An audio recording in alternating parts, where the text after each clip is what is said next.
Okay, hello. Um, all right, so first of all, I should talk about the final paper assignment. Especially because there's this preliminary assignment which is due a week from today, March 10th, which is a introductory paragraph and outline of the paper. Um, and like just to remind you, uh how that affects your grade. It's um,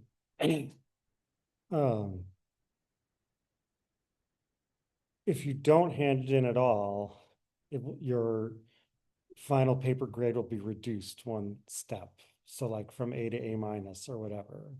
So so you should hand it in, and it says um it says if you don't hand it in at all, or if it's entirely unacceptable or something like that. But that's meant to be a very, very low bar, right? If it's like a paragraph and an outline, it's fine. It doesn't have to be a good paragraph or a good outline. I just want to make sure that someone can't hand in like a blank piece of paper and say, "Oh, I handed it in," right? So, yeah, so you should do that, and you're not forced to use that paragraph or follow that outline. In fact, the whole idea of it is that you should be able to get feedback, and perhaps, write a better paper with a better structure and a better introduction. Um, and that is my uh, token contribution to making this a disciplinary communication course. Oh, well, because you're supposed to have drafts that are handed, but I'm like, how can you do that? Because, like if you had to hand in a whole draft of your paper now, you couldn't write about Leibniz. We haven't even started it yet. Like, there's no way you can do that in 10 weeks. I don't understand. So anyway, but I do know that actually a lot of times, um,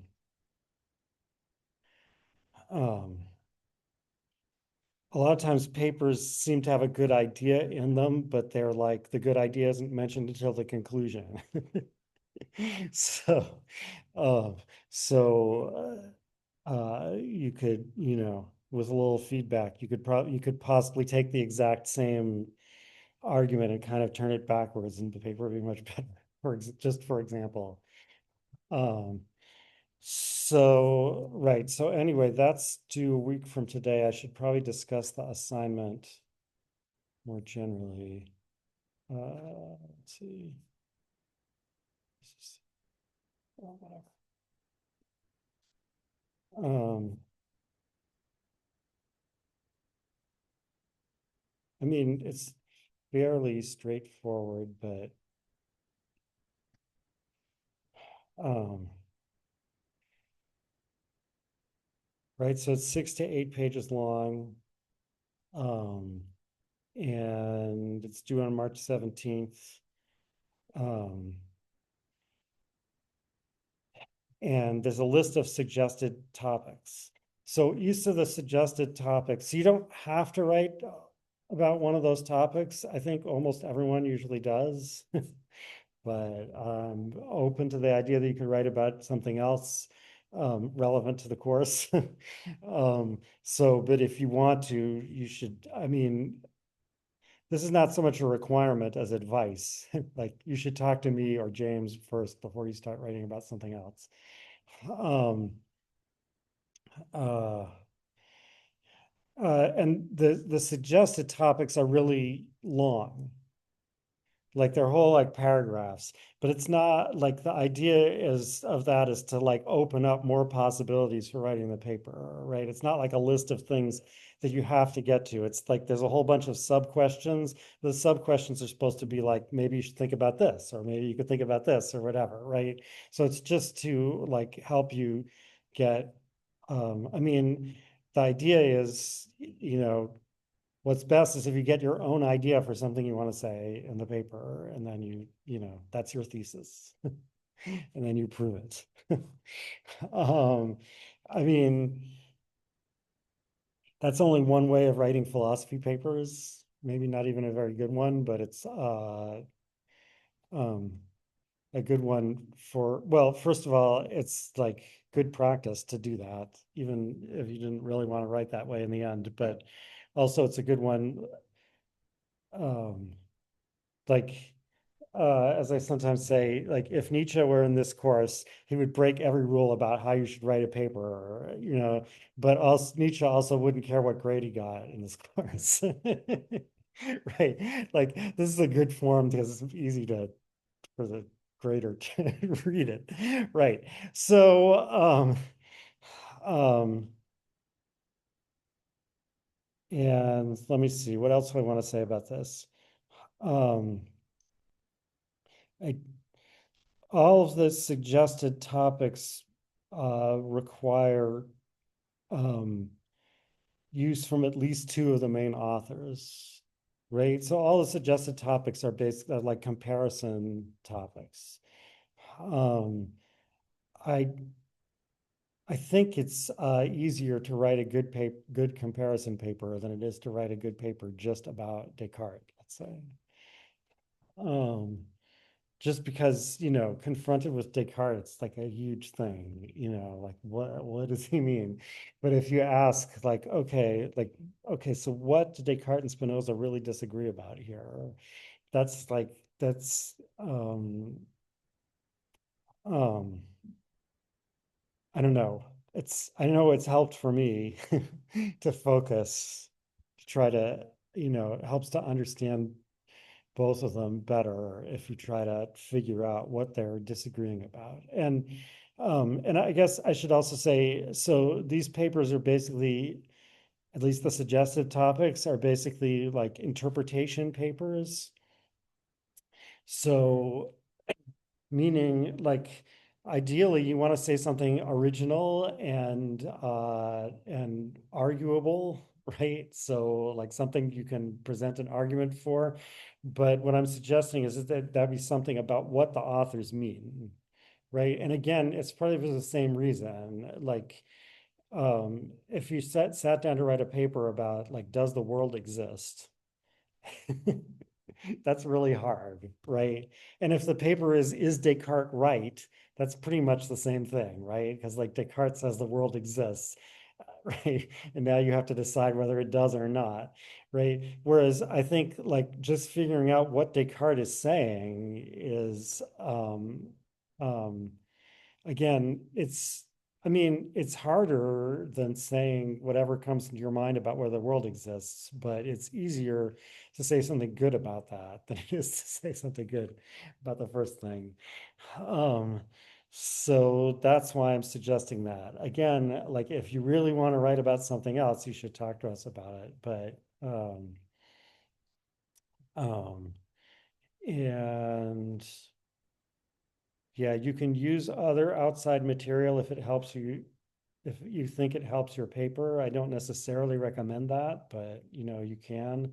Um, and of course, if you do, you should make it clear exactly what you're using. So, like, I mean, there's no particular citation form or anything, um, because really in philosophy, every journal has a different style for citations and footnotes and whatever. There's no point in trying to teach something. Just like as long as James can figure out what you're actually referring to, as long as the information is there in some form. I mean, if you're referring to these texts, obviously all you have to do is give the page number. Um, it's a required text for the course. Um, and uh, um, And also, it should be clear that the paper was written for this course. So don't bring in so much outside material that it doesn't look like a paper for this course anymore. Um,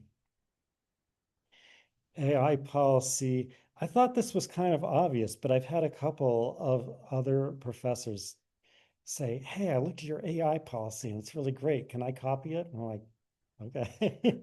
Because all it says is you can use AI in any way that it would be okay to use a human. So, and you have to cite it if you would have to cite a human. So if you say, if you ask AI, like, I don't know, I mean, this isn't really so relevant for this particular paper, but if you ask AI, like, where can I find a good book about Leibniz? And it says you might consider these, right? So like if your friend told you, recommended a book to Leibniz about you, you wouldn't have to cite that. So you wouldn't have to cite the AI either. But on the other hand, if the AI said, say this, then you better put it in quotes and put a footnote, right? So, um, and okay, I already said all of this. Um, yeah, that's about it. Are there any questions about that assignment? Okay. All right, on to Leibniz. Um, Gottfried Wilhelm Leibniz.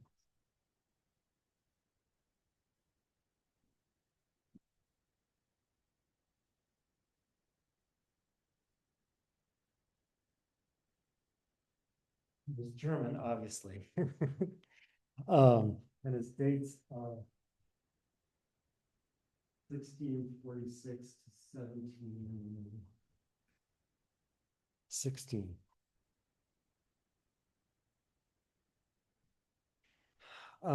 So remember, Descartes was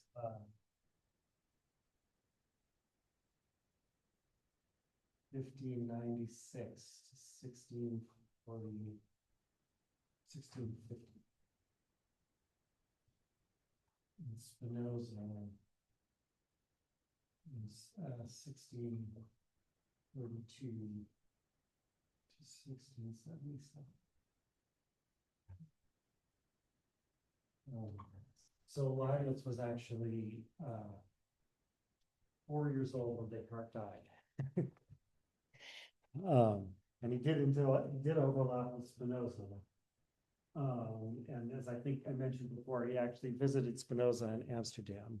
He doesn't mention Spinoza very often, but I think it's pretty clear that he's thinking about him pretty often.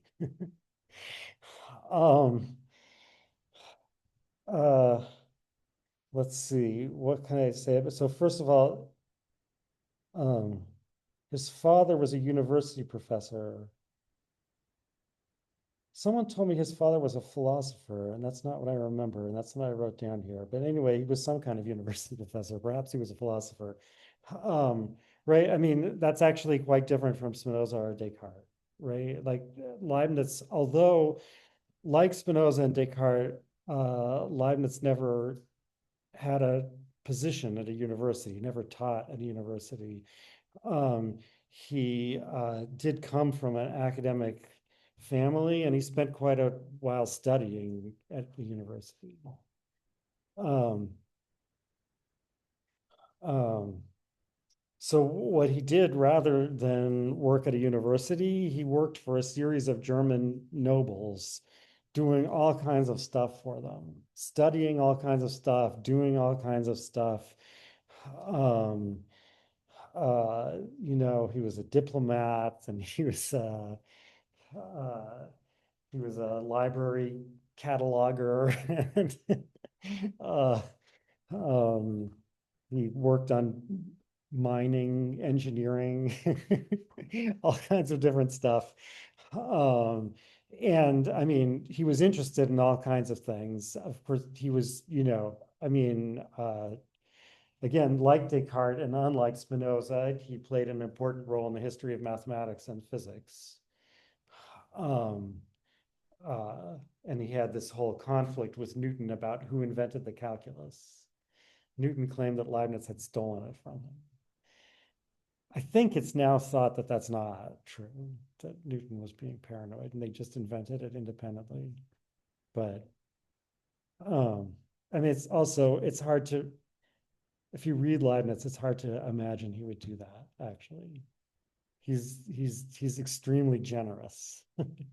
I can't imagine him stealing an idea from someone else, and that, well, except Spinoza. No, but he didn't steal it. Well, okay, never mind. Anyway, um, and I'll say more about his uh, like intellectual history in a moment.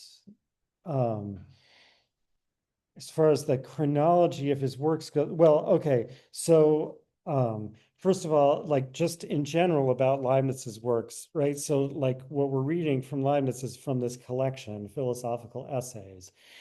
Um, and the reason for that is that Leibniz didn't write, um, well, so he wrote and published one book in his lifetime, the Theodicy. The Theodicy was published in 1710.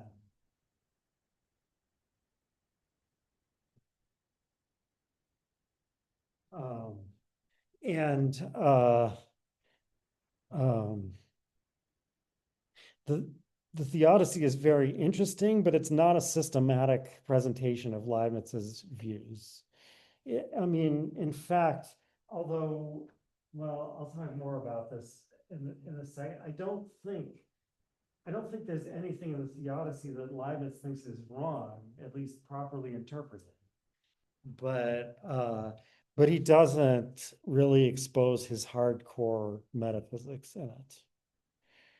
I mean, in particular, he almost everywhere talks as if there are minds and bodies, and those are two different kinds of substances, which, as we'll see, although he thinks you can talk that way, and in a sense, there's no falsehood in it. That's not in all metaphysical strictness. What there are minds. There are no bodies. So I think, like, I don't think he's hiding that in the Odyssey. I mean, the Odyssey is really, it's mostly a response to this guy, Pierre Bayle, I guess it's pronounced, the author of the Critical and Historical Dictionary. Um, and it's about, like, whether there's a contradiction between faith and reason when it comes to free will. That's the essential issue. Bayle thinks there is. And at least, I mean, I think a lot of people have thought that Bayle secretly thought, therefore, you should get rid of faith because it contradicts reason. But at least what he says openly, and Leibniz takes him at his word, is no, it's, reason has to be subordinated to faith, right? Just can't be reconciled to it. It just has to be.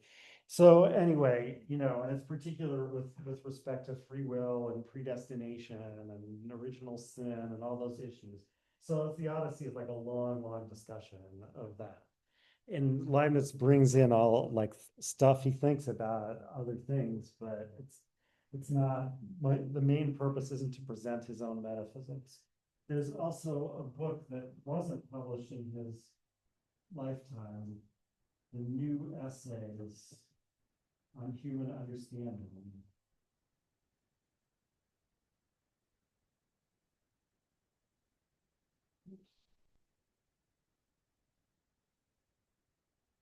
And this is a response to Locke's essay on human understanding, where he goes through, it's weird. It's like it's a dialogue, but like one of the characters in the dialogue just quotes Locke. And the other character responds. The other character is Leibniz, right? So it goes through. I mean, I guess there isn't a discussion of every single paragraph, but there is a discussion of many, many individual paragraphs in Locke. It goes through that way. Um, and he planned to publish it, but Locke died before he could publish it, and then he thought it wasn't worth publishing. It was finished in 1704.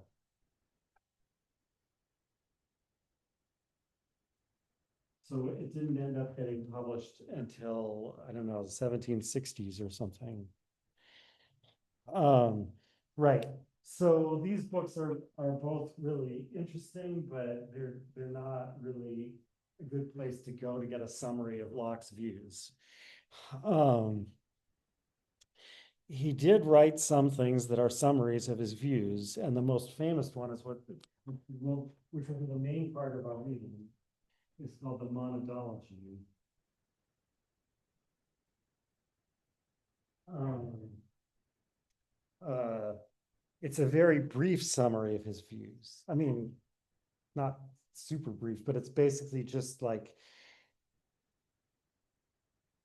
it's just one paragraph or another saying this and this and this and this without a lot of arguments. So you have to kind of figure out what the arguments are. Um, but um, but it pretty much lays everything out. Um, so this was written around 1714.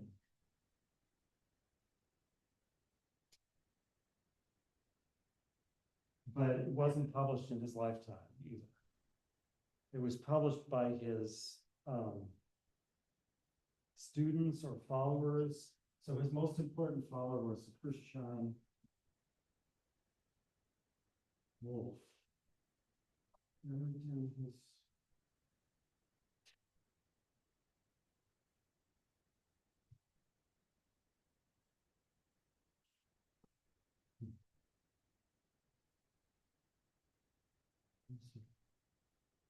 There must be some reason I was trying to get to that one.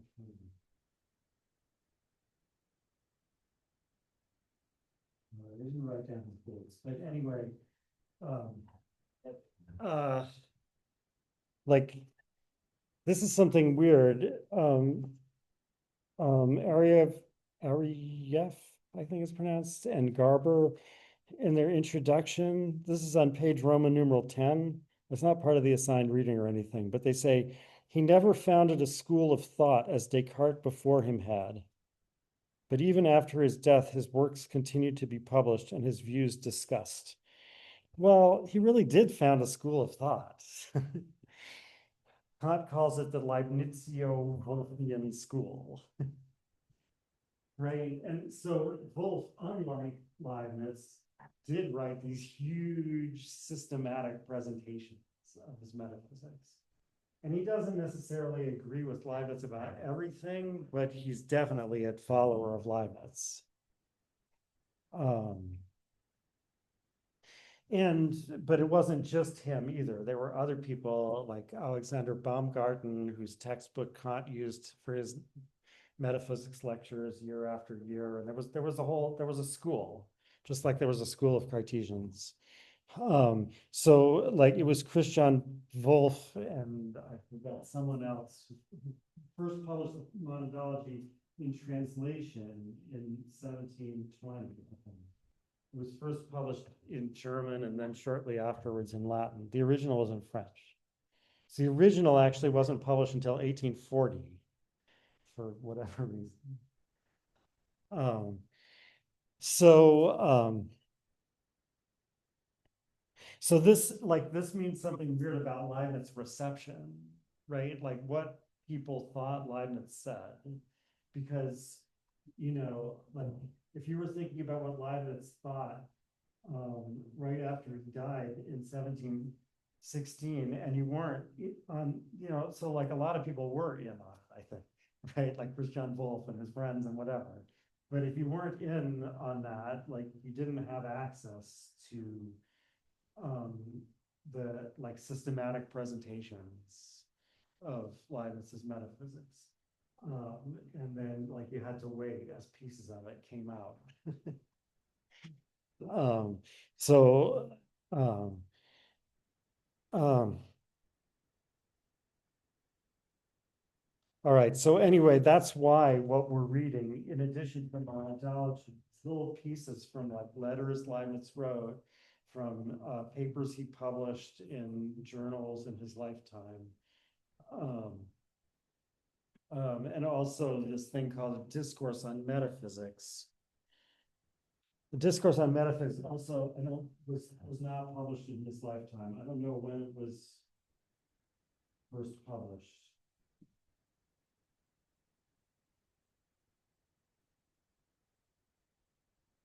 Um, but it was written much earlier than the monadology, 1686.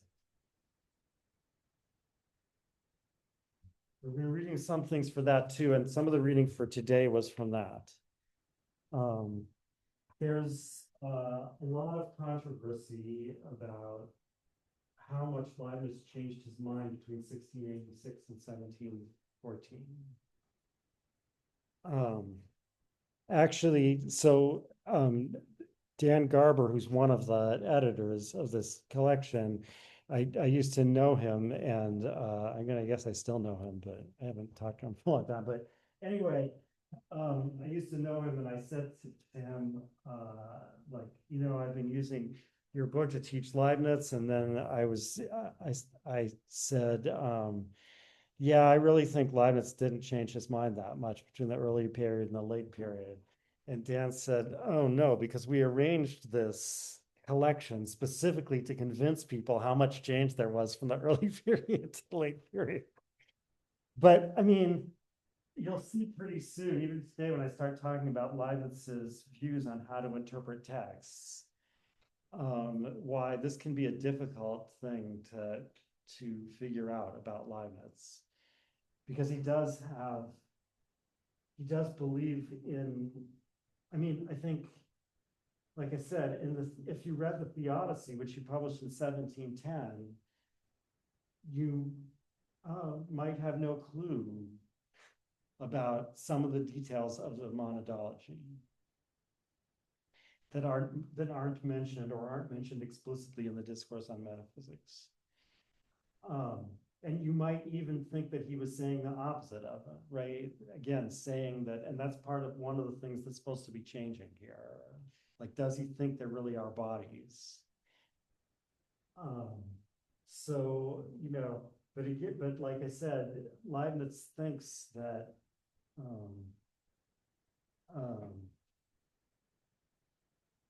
there are many different ways of expressing the same truths. Some are better for some purposes and others are better for other purposes. So you can't be sure that and I asked Dan Garber, I said, look, Leibniz could have said all the things that he says in the Discourse on Metaphysics in 1714 and stood behind them. And he agreed that that was true, actually. Right. So the question is just whether, therefore, you should now read it back in, or whether you should think that he only thought of that interpretation later. So anyway, so therefore, I'm not going to be saying anything about the development of Leibniz's views, even though this a relatively long time. He could have changed his mind about a lot of things in there.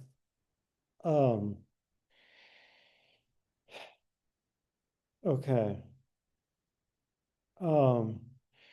So I'm really going to start introducing the details of his metaphysics next time. I mean, I've already seen some of them in this reading. I'll talk a little bit about it. I wrote in my notes in bold print, don't spend too much time on this. So I'm going to resist the temptation to start talking about the metaphysics now. I mean, you can see some things already, like, for example, that finite substances are bad, right? But what I want to talk about today mostly is Leibniz's relation to history, to authority, his view on how to interpret texts. So, what I said near the beginning of the course was one thing that rationalists and empiricists have in common is that they're anti-Aristotelian. And I mean, Leibniz is no exception to that. He's certainly not an Aristotelian. In fact, if you wanted to line him up with an ancient philosopher, he's probably much closer to Plato or perhaps Plotinus, to Plotinus as Plato than he is to Aristotle.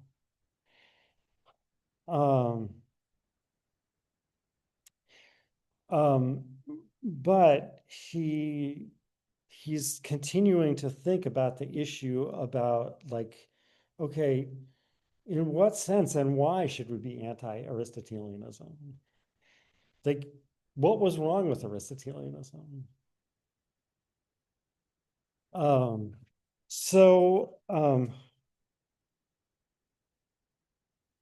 So one way that Leibniz talks about this is by talking about his own intellectual biography. And so there's a version of this at the very beginning of A New System of Nature. New System of Nature Uh,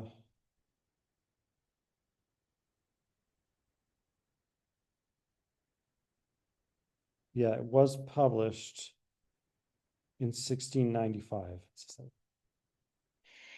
Um, um, so this is on page 138 to 9. And the first thing he says is, well, actually, it's not the first thing he says at all. I'm skipping to the third paragraph in page 139. In the beginning, when I had freed myself from the yoke of Aristotle, I accepted the void and atoms. Um, so the yoke of Aristotle, meaning that in his academic education when he was young, he was, you know, taught Aristotelianism. I mean, this was a period, the early modern period was, it's much more complicated than this. I used to say this like in a very simple way. Now I realize how much more complicated it is. But like one reason that these important people that we're reading were not in universities is that to a large extent, universities were still behind the times. Um, so I mean, one way that's it's complicated is that it's not necessarily true that they were run by Aristotelians, right? I mean, there was, I think when I discussed the history of philosophy at the beginning of the course, I said something like, oh yeah, and there was a Renaissance, but I'm going to ignore that. So there were like other things happening, besides just Aristotle and Descartes.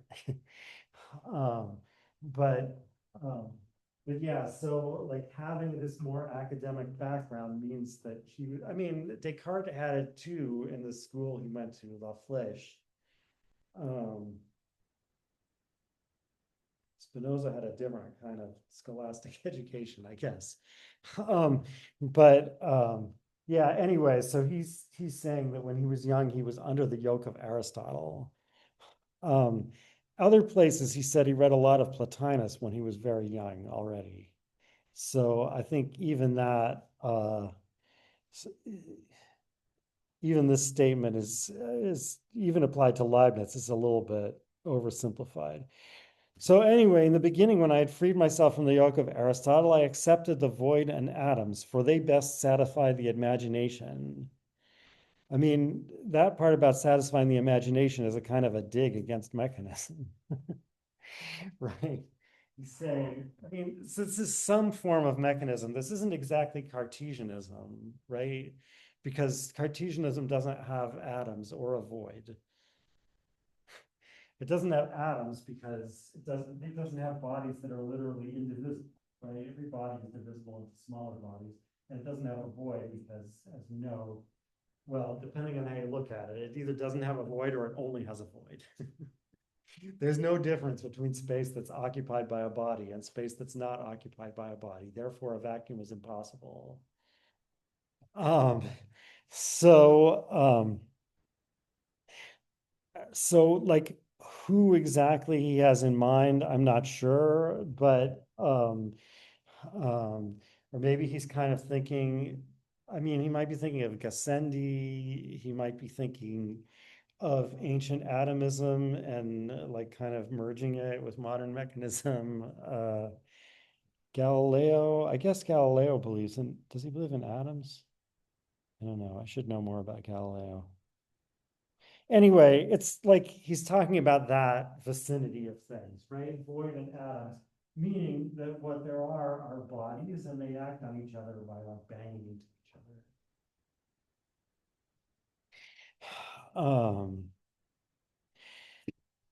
And then he says, um,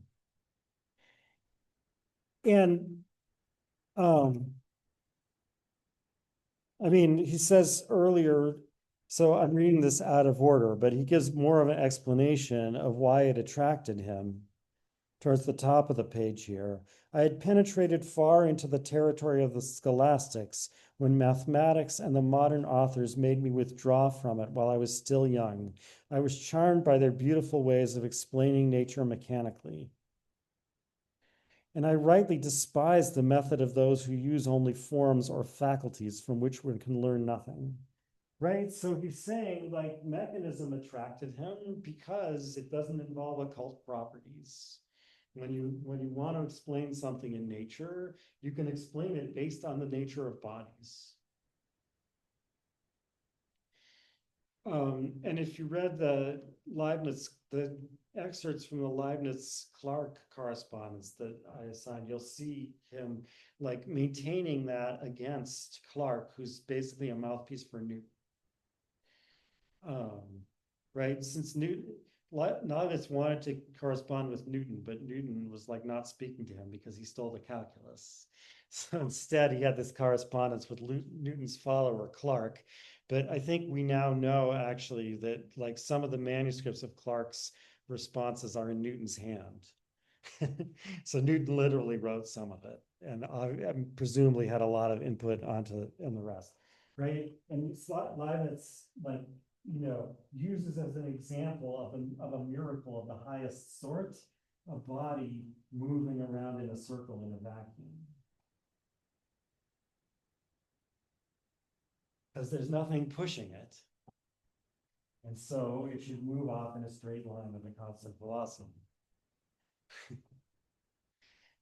um, and he says, saying, well, at least he implies, saying that there's an attractive force.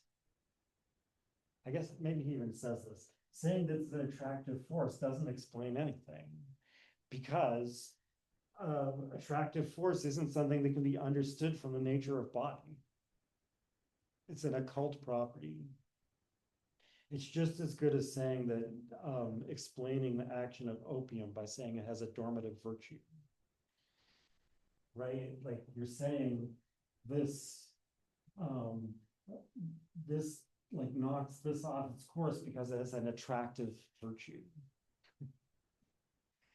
But it's a cult. You can't connect that in any way rationally with the essence of the thing you're talking about. So you don't understand what you're saying. And moreover, it could only happen by like direct divine intervention. It would have to literally be a miracle, or as Leibniz said, it's beyond the power of created things. Right? Like even an angel couldn't do this.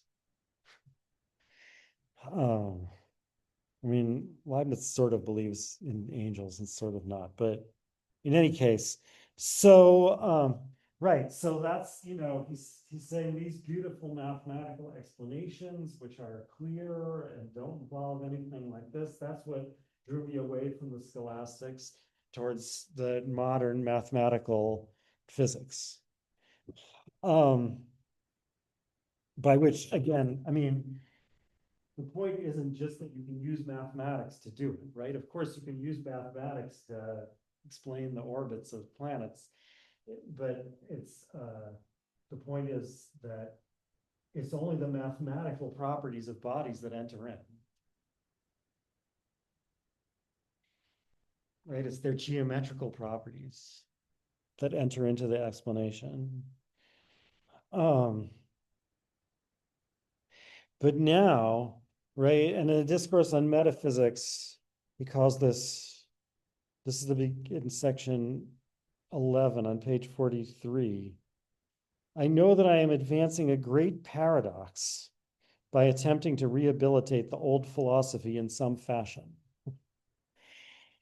Right? And this is why, because we've shown that the old philosophy is unreasonable. Why am I trying to bring it back? Oh, here's where I wrote down Christian Wolff's dates. 1679 to 1750.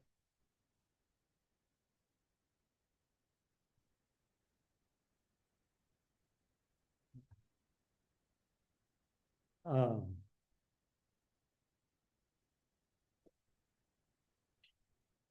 um,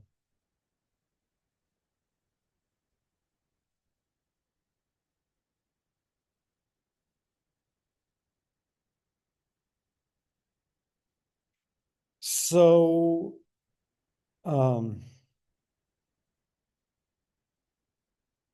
why is he doing that? Well, so that's what kind of what I want to talk about. Like, uh, why is he why is he going back to these scholastic Aristotelian texts? Um,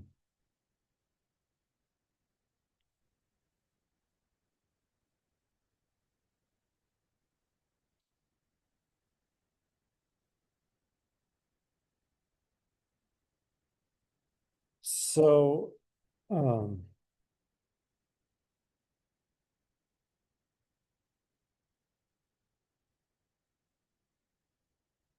so he talks about this in more detail at the beginning of a specimen of dynamics, which is another thing that he published in a journal in his lifetime. Um,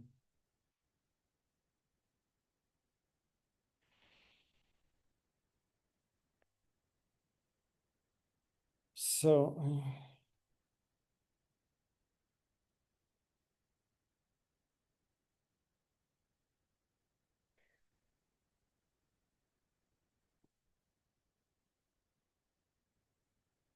so he describes the same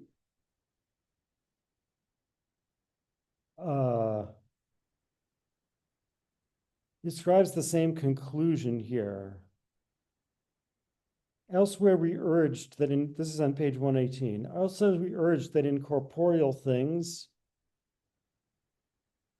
so again, this is an example of a place where he's talking as if there are bodies. Elsewhere, we urged that in corporeal things there is something over and above extension, in fact, something prior to extension, namely that force of nature implanted everywhere by the Creator.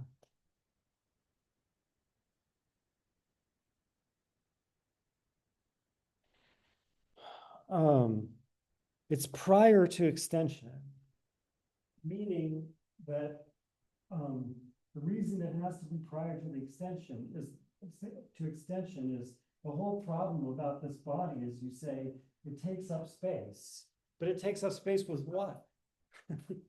Right? That's the problem Descartes faces.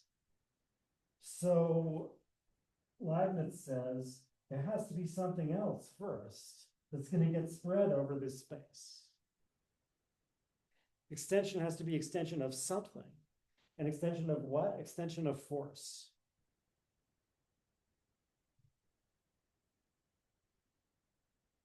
Um, Now, I mean, so far, this is just like this doesn't have any reference to Aristotle or the scholastics or anything, right? I mean, we're just saying, look, that mechanism is incomplete. It's not a good theory. It's not a good metaphysical view because we can't explain what it is that's extended here. Um, and if you take 100C next quarter, we'll see Hume, like, well, actually, Hume argues that force isn't going to help either. He's not arguing against Leibniz, he's arguing against Locke. Um, like basically, you'll see Hume basically just taking a mechanism apart, all based on the question like what is extended. um, so Leibniz is saying, okay, I can tell you what's extended. It's a certain force. It's a certain. So he uses two words for this, both of which are used in Spinoza, especially this one, conatus. Right? He says it's not mere potentiality, right? Like matter. It's an actual striving for something. It's a conatus. That's what's spread. But then at the bottom of the page, he says, right, so he says, how this is going to help us with our physics. And, I mean, he did like, um, at least in his mind, but I feel like there's something to this. He said, it's because Descartes is missing this piece that he thinks that motion is conserved rather than momentum. Um, right, I mean, you can see why that is, right? Because again, as I pointed out, like for Descartes or Spinoza, mass itself is an occult quality. If I say these bodies have the same volume, but this one resists being pushed more, which is what the conservation of momentum basically comes down to, right? That is to change the velocity of something, for example, to change it from 0 to greater than 0, right? How hard you have to push depends on how much mass it has. So we say we have these two bodies, they have the same volume, but this one is harder to push. What can make it harder to push? Is what Descartes would ask, right? Like, how does this emerge from the nature of body? As extended things, these are identical. They have the same shape, they have the same size, etc. Right? So there can't be a difference between one of them that makes one of them harder to push than the other one. And that's why Descartes has to say that velocity is conserved rather than momentum. So um, um, Leibniz, again, I guess, at the same time as Newton discovered the conservation of momentum as we now understand it. So this view has all kinds of advantages, but then at the bottom of page 118, he lists another advantage. And finally, this view takes both the truth and the doctrines of the ancients into consideration. Right? So another advantage of this view is it allows us to attach some good interpretation to the scholastics and Aristotelians. Just as our age has already saved from scorn Democritus' corpuscles, Plato's ideas, and the Stoics' tranquility in the light of the most perfect interconnection of things, so now we shall make intelligible the teachings of the Peripatetics concerning forms or entelechies, notions which seemed enigmatic for good reason and were scarcely perceived by their own authors in the proper way. Right, so that thing about reviving, ideas of Democritus and Plato and the Stoics, I mean, he's partly referring to mechanists having, revived some form of something like ancient atomism. But he's thinking probably, I guess, of like the so-called Renaissance Neoplatonists. As far as the Stoics go, I'm not sure exactly who he's thinking, but there could be a lot of people he has in mind. I mean, Descartes and Spinoza among them. So anyway, like he's saying, we've already recovered these doctrines of the ancients. I mean, it's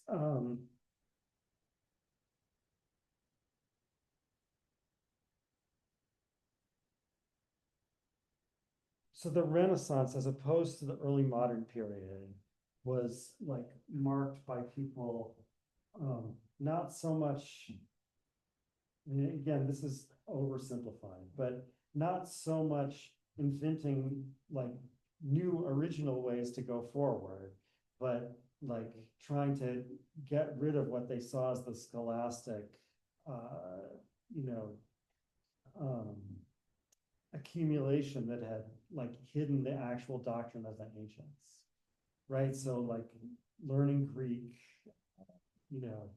reading Plato in Greek. Plato was first translated into Latin in the Renaissance, um, and also the other ancient schools.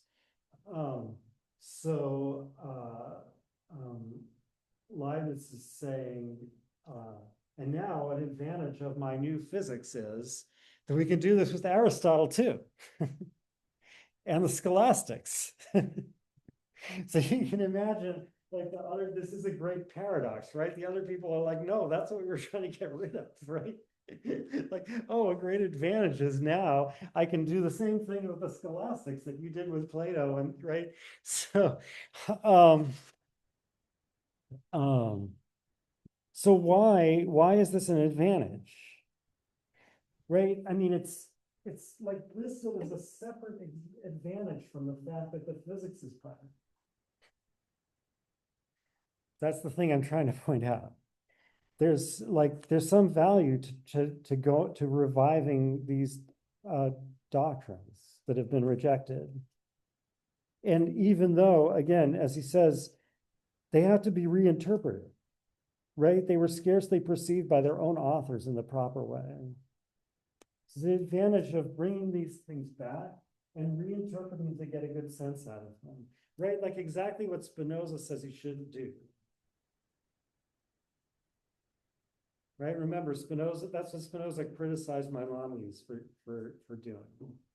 That is taking a traditional text that seems to say something wrong, that seems to say something that contradicts our philosophy.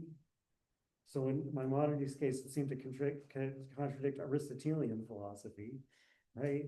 And then reinterpreting it to find the truth in it after all. That's an advantage of his view, that it allows us to do that. Um,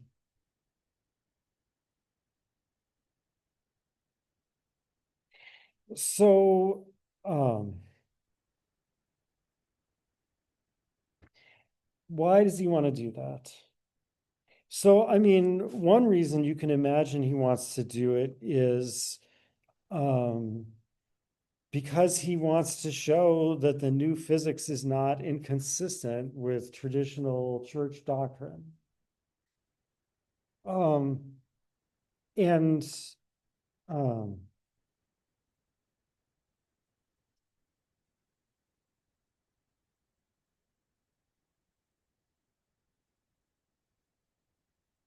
where did I write?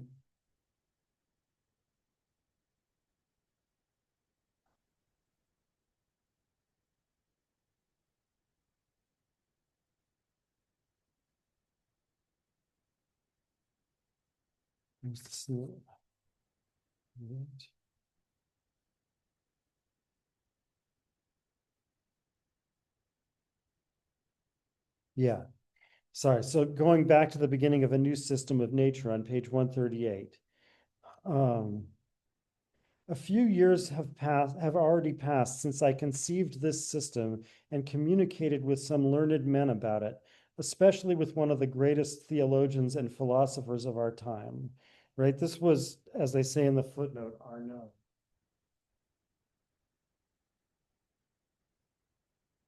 He was, I've never really read anything by Arnaud, and I should. He's someone that Descartes and Leibniz were both engaged with. Um, but he was a well, what Leibniz says. He was a like famous philosopher and Catholic theologian. And he says, right, so he corresponded especially with one of the greatest theologians and philosophers of our time, who had learned about some of my opinions through a person of the highest nobility and had found them extremely paradoxical, right? So one of Leibniz's noble friends went to Arnaud and said, hey, you know what Leibniz is saying? And he found them extremely paradoxical. But having received my explanations, he changed his attitude in the most generous and edifying way possible. And having approved of some of my propositions, he withdrew his censure regarding the others, with which he still disagreed. Right? So, like, notice those two parts to it. Like, Arnaud was convinced that Leibniz was right about some things, right? So he, in the most generous fashion said, oh, yeah, that sounds good.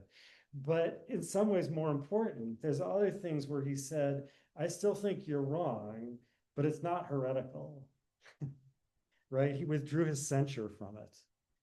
So this is important to Leibniz. Um, I mean, it's not important to Leibniz. So Leibniz's employers are Lutheran.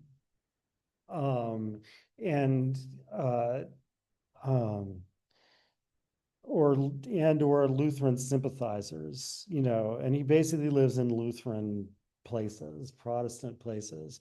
So like it's not that he's afraid that Arnaud is going to condemn him and he's going to be like burnt at the stake or something, or his book is going to be banned. I mean, I guess it could be banned in Catholic countries. But anyway, he doesn't have a book.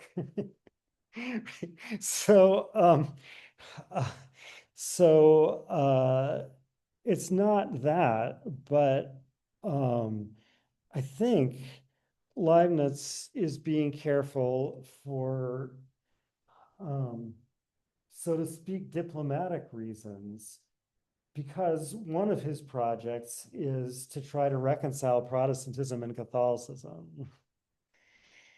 Um, right? That was one goal Leibniz had. Now, obviously, he didn't achieve that goal,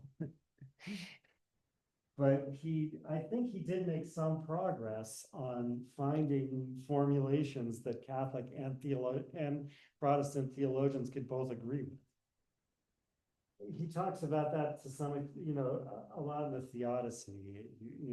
He engages with both Catholic and Protestant theologians and tries to show what the correct view about free will and so forth is, and how it doesn't contradict either of them. So, so I think, it's a partial answer to why Leibniz thinks it's good to do this is because, you can therefore reconcile the new philosophy with the traditional authority. Um, um, uh, because um,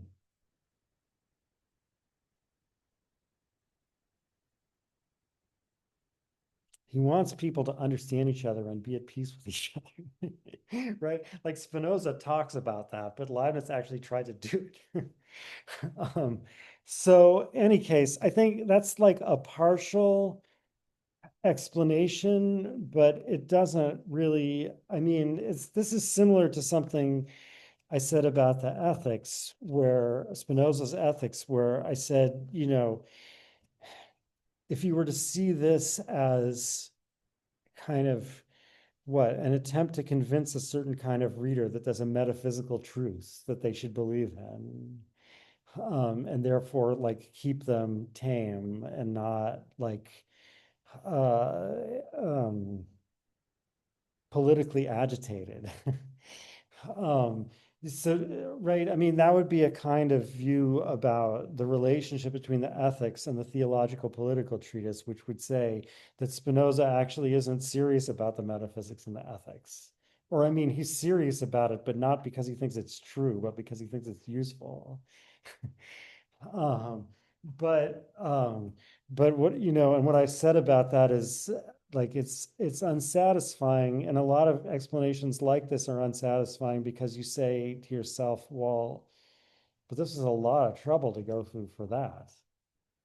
Like, I mean, so much thought went into Spinoza's ethics, right? It's not just like um, some system of metaphysics you could come up with to keep someone quiet. Right. So, I mean, I would say the same thing about this. Like, if all you want to do is show that, physics is consistent with scholasticism, you don't have to invent monads and all that stuff, right? I mean, that's um, so so that's why I mean, it's not like there aren't possible answers to to everything I just said, but anyway, that's why like you might think you should look for a further explanation here. So, I mean, of course, one explanation could be that um, it just turns out that the ancients were smart or lucky, and that it's convenient that, we don't have to do everything because it turns out that I found this view in the Scholastics. Um, Right, like this, here's the beginning of section 10 of the Discourse on Metaphysics on page 42. It seems that the ancients, as well as many able men accustomed to deep meditation who have taught theology and philosophy some centuries ago, parentheses, some of whom are respected for their saintliness. So, like, you have to skip that part for the explanation I'm about to give, right? Because that part is already doing the thing that drives Clark crazy and saying these aren't just any old opinions. These are opinions of great theologians, some of whom have been sainted. Right? Uh, you know, uh, uh, I mean, you can imagine what Clark thinks about living in Protestant England, what Clark thinks about about some great theologians who have been sainted, meaning Thomas Aquinas. Well, but so anyway, it seems that the ancients, as well as many able men, blah, blah, blah, have had some knowledge of what we have just said. This is why they introduced and maintained the substantial forms which are so decried today. Right? The substantial forms, of course, uh, Descartes does believe in substantial forms, and other mechanists, Boyle is another mechanist, there was a lot of them, do believe in substantial forms, but it's just there's only one substantial form, right? Like at least in bodies. But what Leibniz is talking about here is the attempt to explain what happens in nature through the appeal to the powers of specific substantial forms, right? So again, like if you ask, why does fire burn? Or why does fire make things hot? Well, so post Avicenna, the explanation is the substantial form of fire includes a power to produce the accent of the heat. How do we know that? Because fire is hot. What kind of explanation is that? And again, the joke from Moliere about opium, causes sleep because it has a dormitive virtue is really not that far off from what Avicenna or other medieval physicians would say about that. Right? Um, Avicenna agrees that the action of some mixtures can be explained by the elements that are in them. So at least like if you accepted this part, you could explain, why a certain mixture heats because it has fire in it. But for the most part, he says, when you mix things and a new substantial form enters them, comes from the active intellect, comes into the mixture, it brings with it these various properties, like faculties or virtues, and there's no accounting for that. Um, right, so that's explanation through substantial forms. That's been decried, and now Leibniz is saying, but actually, it looks like we need those, and maybe these ancients and medievals realized that, and that's why they brought them in.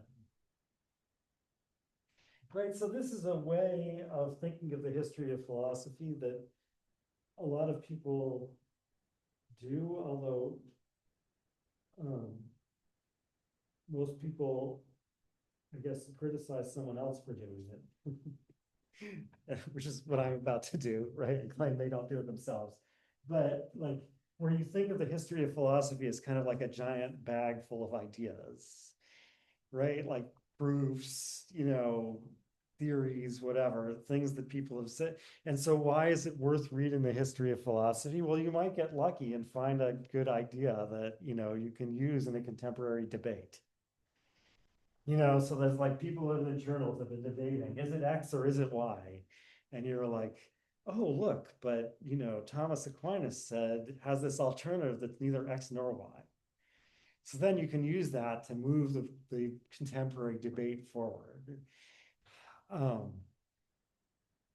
and, for that purpose, it doesn't matter that Thomas Aquinas is like part of our history, right? It has nothing to do with the authority of Thomas Aquinas. It could be anyone, right? So like it could be, you could find it in Confucius. Like Confucius isn't, the truth is actually Leibniz was interested in Confucius, but, and Wolff even more. Um, Wolff wrote a book which I don't think been translated from Latin, and I'm not sure I'm up to the task of reading it. Really want to read it because Wolff wrote a book of ethics based on Confucianism. Because they were getting reports back from the missionaries in China who were translating all the Chinese texts. Anyway, but sorry. So what I was saying was like it could be Confucius, it could be a Martian philosopher, right? It could be anyone who happened to have a good idea that will allow me to publish the next uh, original paper in the debate in the journal. um, um,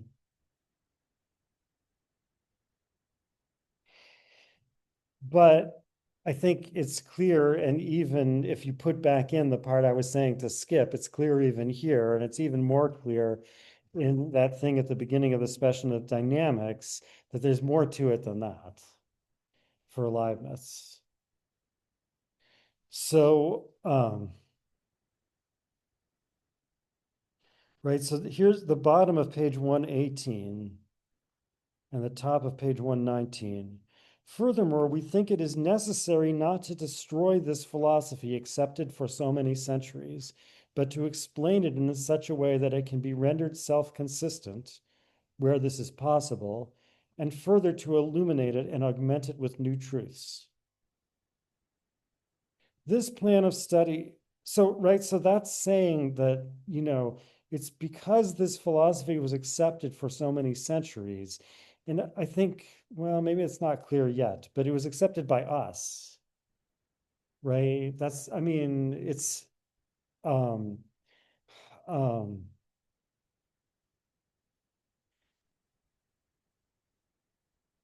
there isn't going to be the same need to do this with the philosophy that the Martians have accepted for many centuries. At least, I mean, that's up to them, right?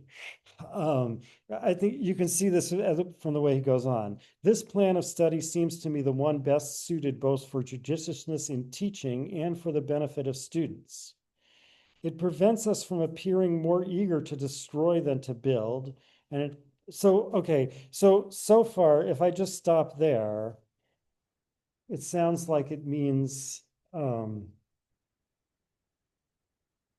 um, it's a new kind of political explanation. Um, but like it's aimed not so much as the relationship between philosophy and something else, like Catholicism or whatever, but having to do with the internal politics of philosophy. Um, right? And the way he begins to explain it is um, uh, we don't want to appear to the students more eager to destroy than to build. So, I mean, you could interpret that to mean we are more eager to destroy than to build, but we don't want to appear that way to the students. Um, but now here's the end of the sentence. And it prevents the arrogance of bold minds from throwing us daily in our uncertainty into perpetually changing our views. Right? So the arrogance of bold minds, I think no one would doubt that that refers to Descartes. Right? Like some of the other places I claim he's thinking about Descartes, you could argue it's really Gassendi, it's really someone else, but I'm sure he's thinking about Descartes when he says the arrogance of bold minds throwing us in our uncertainty into perpetually changing our views. Um, right. I mean, the issue here is similar to the issue that Descartes discussed in chapter 2 of the Discourse. Um, if it would be better for a city to be designed by one person, why don't we tear down our city and build it according to a new plan? And um, you know, uh, Descartes on the surface seemed to say just that would be too much trouble. Right? It would be too hard to tear down the whole city and rebuild it again. Or people with their private houses do it. But like I suggested that the real reason it would be too much trouble is that you would have to give someone the power to do that. Right? So like one person would have to have the power to tear down the whole city and rebuild it according to their plan. And that would be like not a good idea. And again, I suggested that you like in if you want to be published in France under absolute monarchy, right? In the place where absolute monarchy has just been invented, basically. Right? Because the old kings, this is what Hobbes and other early modern political philosophers are all upset about, right? The traditional kings in Europe, yeah, they ruled by divine right, but they were not absolute monarchs by any means. There was the Pope and there were their nobles and they were right. There was like all kinds of constraints they were under. So like the idea of an absolute monarch is a modern idea, basically. Um, in Europe anyway. No, I guess it's a modern idea. I don't know. Anyway, um, so um, but I also pointed out that according to Descartes, it seems that, or that at least according to that interpretation of Descartes, it seems like the issue is one between practice and theory, right? Not so much between public and private. Like in practice, it makes sense to have authorities, um, and um, um, to not let anyone just out of their own head suddenly decide this is the best way to do it. Right, so that it is the idea that practical authorities, like the ones that Descartes talks about in the discourse when he says those who have almost as much authority over my actions as I have over my thoughts, meaning the church, right? Because he's talking about the condemnation of Galileo in context. Like the purpose of that actually is something like separation of powers, right? It's like they can't say whatever they want. There's a whole like tradition that they're answerable to.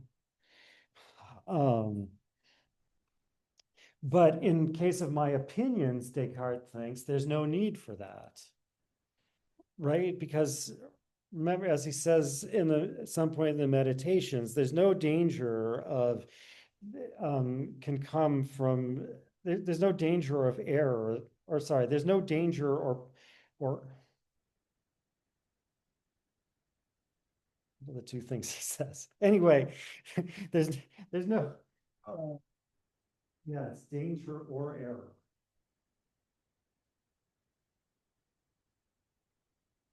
Um, no chance of danger or error arising from this plan of doubting everything and then rebuilding from the. He says because what's under consideration at the moment is only thought and not action, right? So it's not dangerous, and Leibniz is saying it is dangerous, right? Like a, even a city in thought is not best built by one person. Um, it's not best built that way. Um, well, why not? So let me read I mean, we already understand something about it, right? Like we can't make progress that way because the next person is always going to come around along and tear everything down. Whoever's strong enough, that is like intellectually strong enough, is just going to come along and tear everything down. Um, so he says, right? So it prevents the arrogance of bold minds, et cetera, but rather by restraining the whim of sects, not sex with an X, but sects. with a CT, right? Um, by restraining the whim of sects, and by sects here, he means schools of philosophy, right? That's what in Latin you would call the ancient schools of philosophy. In Greek, they were called the hiereses. Well, it's the same word as heretic, right? Heretic really means belonging to a special school instead of to the Catholic faith. Right. So anyway, by restraining the whim of sects, which is encouraged by the empty glory of novelty, and by establishing doctrines with certainty, it enables the human race at long last to advance unhaltingly towards greater heights, no less in philosophy than in mathematics.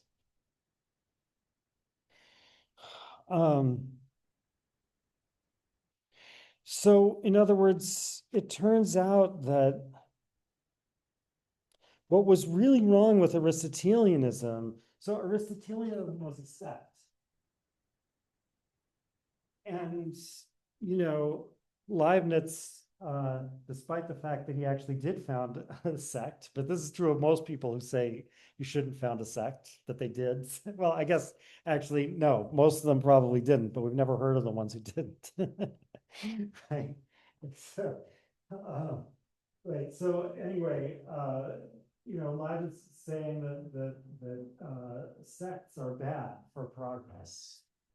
Um, they're always trying to show that they have the best philosophy, and trashing everyone else rather than trying to find the truth in what other people said. Um, and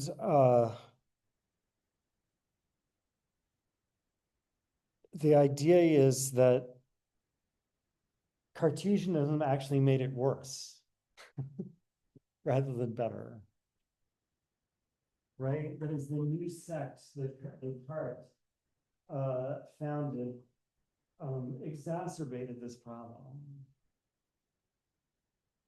Um, it replaced the old sect, which was at least like old and bound down to tradition, and therefore like heavily engaged in reinterpretation all the time. Right? And we saw what Aristotelianism was like. Um, that was replaced by this bold mind who suddenly said, no, throw that all out, think this. And that just encourages the students, right, like the next generation, to try to do the same thing. So rather than lead to progress, now, I mean, Descartes doesn't think we need progress because we're finished because he's discovered the true myth. Good question. What Leibniz thinks.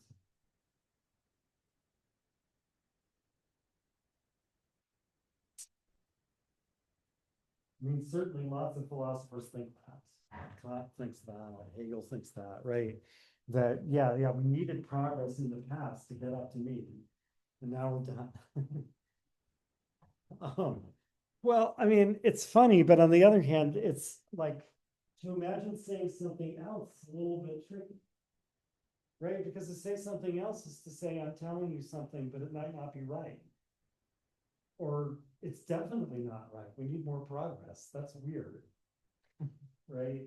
So, um,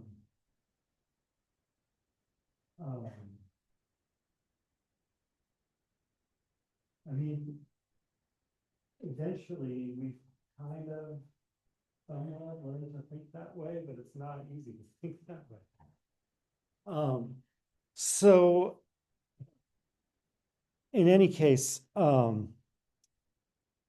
that's I think that's the ultimate reason why it's an advantage to this view that it allows us to resurrect the despised views of the scholastics. because uh, like the way to establish something with certainty in philosophy is to show that everyone agrees with it, not to show that everyone else was wrong. Um, and that requires finding the truth in the other philosophers that have led up to you.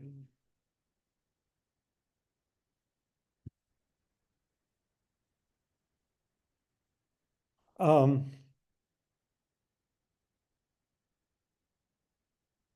and obviously, he's thinking something similar about religion when he's trying to reconcile Protestantism and Catholicism, right? Again, he's thinking, um, uh, I mean, another person you could connect, although I mean, that's not what he's thinking about in this context, but another person you could connect with the arrogance of bold minds would be Martin Luther. Um, so he doesn't think Lutheranism is bad. He doesn't think Cartesianism is bad, right? Like all those things he said about the beautiful explanations of the modern philosophers, um, he thinks are good, and we saw him arguing them against Clarke, right? So he doesn't think Lutheranism is bad as long as you take out the part where it says everyone else is wrong. That's the only, so the part of a philosophy or whatever that's wrong is usually only the part that says that everyone else is wrong. He says that explicitly here, but I don't remember. I don't think I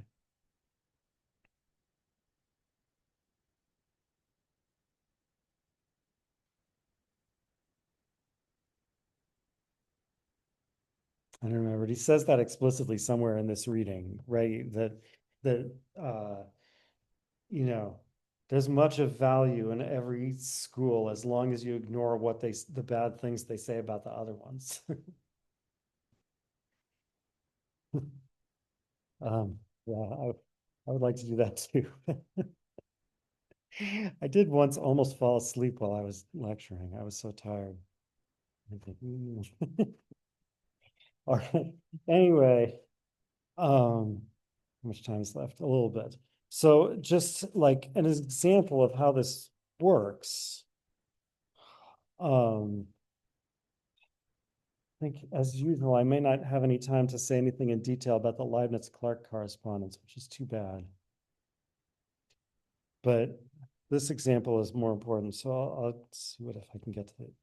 Anyway, so go back to the discourse on metaphysics, section 26, that we have all ideas in us, and of Plato's doctrine of reminiscence.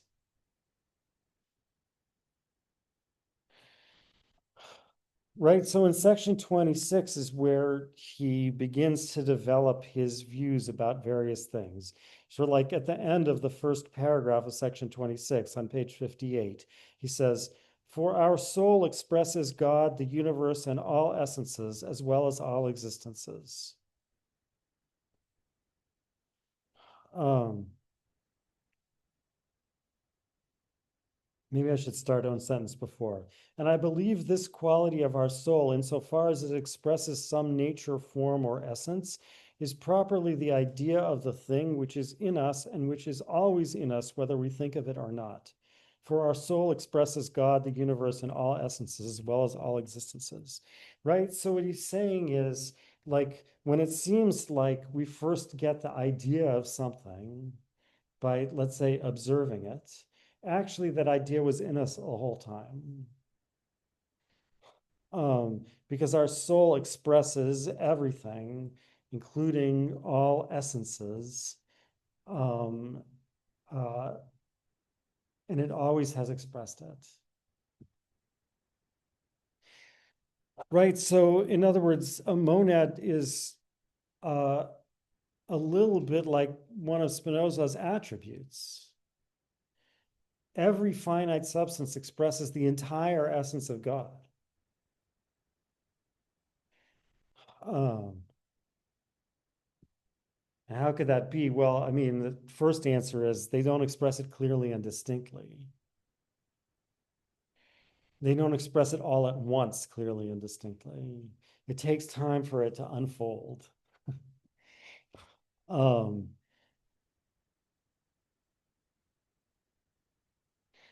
so, um, so that's like as anti-empiricist a view as you could get, right? He's saying we don't learn anything from the effects that other things have on us. We already knew it all. All we do is get reminded of it, right? And then he refers to Plato's Meno. Um, but then in section 27, he explains that um, Aristotle is also right. And what he's focusing on here is Aristotle's empiricism. Right now, I mean, I think, like I said, Aristotle isn't purely an empiricist, and I think Leibniz agrees with that. But Aristotle is, was famous for this thing, which, as I think they say in a footnote here, doesn't actually occur anywhere in Aristotle's notes, right? But it's like there's nothing in the intellect. I'm not going to write it out, but there is nothing in the intellect which was not first in the senses, right? So it's not something that Aristotle says literally anywhere. There's a bunch of things like this, like Aristotelian kind of Latin phrases that get passed down in the Middle Ages, even though they're not actually found anywhere in Aristotle. They're based on things Aristotle says. So Aristotelianism is associated with this view. There is nothing in the intellect which was not first in the senses. Um, and he says, yeah, that's also right. Right? Aristotle preferred to compare our soul to tablets that are still blank, where there is room for writing, and he maintained that nothing is in our understanding, right? So, but understanding means the same thing as intellect. This text is in French, so it says entendement, or however you pronounce that, right? But so understanding, but it means intellect. There's that nothing is in our intellect that does not come from the senses. That agrees better with the popular notions, as is Aristotle's way, but Plato goes deeper. So far, he's saying that Plato is right and Aristotle is popular, right? Meaning not like everyone likes him, but like Aristotle is suited to the common people, right? Popular, it's like suited to the people. So, but Plato goes deeper. But then he says, however, these kinds of doxologies and practicologies may be acceptable in ordinary usage, much as we see that those who follow Copernicus do not stop saying that the sun rises and sets. Right, so the next thing he's saying, I think what he means by doxologies and practicologies is you can think and act as if this is true. And in ordinary life, you won't go wrong. And it's even better in ordinary life, right? So those who follow Copernicus and think that the Earth turns and goes around the sun, keep saying that the sun rises and sets, and that it like that in the winter it's low in the sky and then it moves to the top, all those things, right? So and yeah, it's not strictly speaking true, but it's perfectly usable. And even Copernican astronomers keep talking that way, right? And astronomers still talk that way. So, when they're talking about where to point the telescope or whatever, not when they're talking about neutron stars or something, right? When it comes down to ordinary everyday things like where do we point the telescope, right? So that's giving Aristotle a little more. But then he says, and this is the important part, I even find that they can be given a good sense, a sense according to which they have nothing false in them. Just as I have already noted how one can truly say that particular substances act on one another. It's going to be part of the same explanation, how these different substances can act on one another in a sense, even though each one of them is really self-contained and only depends directly on God. Um, and the way it's going to happen is that, remember, each one of them expresses all the others, right? So each one perceives all the others, but it perceives some of them more clearly and distinctly than others. And like what's going to happen, roughly speaking, is that when this substance perceives something in this one, when A perceives something in B more clearly than B perceives it in themselves, then in a sense, A is the explanation for why it happened in B. Because suppose A had this perception, but B wasn't there. Then A would be deceived. But God is not a deceiver. So divine justice requires that God create B. So the explanation for why B is there is in A. Now the explanation for why B is there is also in B, but not as clearly and distinctly. And that's the sense in which A acts on B. And learning things from the senses is basically just a special case of how things act. Right? So he says it's similar, but it's almost going to be the same explanation. And now I have 2 minutes left, so I can't really talk about the Leibniz-Clark correspondence. All I can say is, they're arguing about something serious there. There are not serious as the issue. They're arguing about a metaphysical question, right? They're arguing about whether there's a distinction between miracles and natural causes. And Leibniz is saying there is a distinction, and you shouldn't appeal to miracles in natural explanations because you could explain anything that way, right? And in his view, that's basically what Newton has done. Right? You ask, why is the earth moving like this? So Descartes says there's a vortex of fluid that's pushing it around. Newton says there's an attractive force, right? So Leibniz is saying, Newton's explanation is just God by a miracle makes the, right. So, but the reason I cited this point is you can see Leibniz and Clark talking past each other because Clark can't understand why Leibniz thinks the authority has any role in this. All right, which is, I guess you could say, I'd say one more thing about it. Like, this is kind of the opening of the distinction between philosophy and science. Our word science isn't there yet, right? It's there, but it doesn't apply. It applies just as much to what we call philosophy as to what we call science, right? So, and moreover, Leibniz and Newton, forget Clark, Leibniz and Newton are both philosophers and scientists. Leibniz is a much better philosopher. Newton is a better scientist. Science is going the direction where there is no rule for authority. And philosophy is like, and philosophy and science are talking past each other. Okay, that's all I have time for. I'll see you Thursday.